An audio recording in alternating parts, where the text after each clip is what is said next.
there was a garden, and its name was Eden. With 3 words it all began. In the beginning. You spoke the world into being.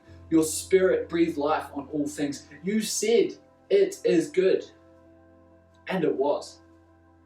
The world hung in perfect balance. Day and night, dark and light, all was right. The very name of Eden, it means delight. All things were perfectly ordered in the garden of paradise. See, we might even say the world was created in tension, but of stress or strain there was no mention. Each melody and note played as of one accord, because creation and harmony was always the intention. Yet, a well-ordered garden was not all God had in mind. There was a far greater purpose for this perfect design. Made in God's likeness, as an expression of love, the final piece to this puzzle, creating mankind. And so, Adam and Eve, they came to be, formed out of the dust, but by the Spirit made free, existing in love and given all authority.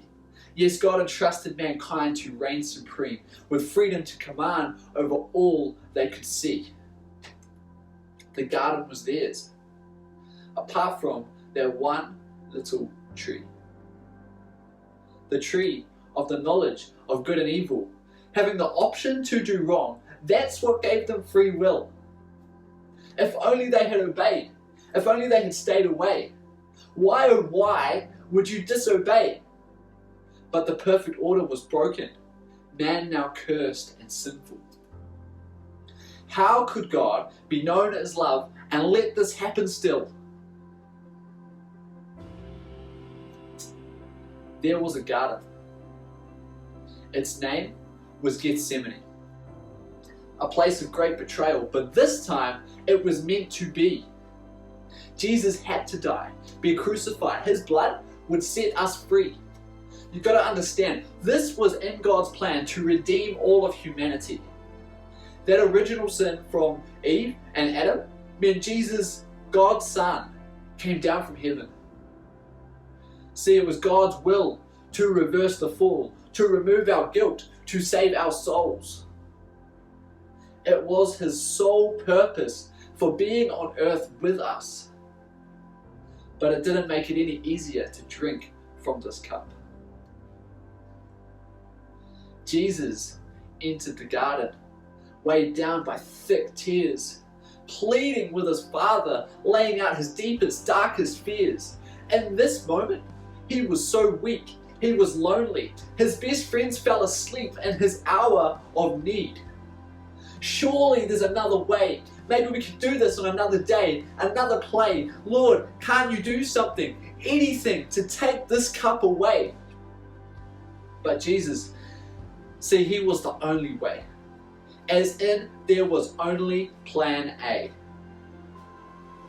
For by giving His life, I'm forgiven for life. He was forsaken on the cross for my sake.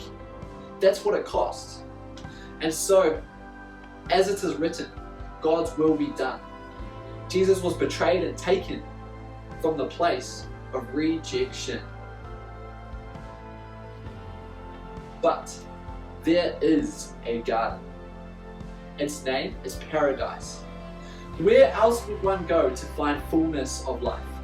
A place of abundance, prosperity, overflow.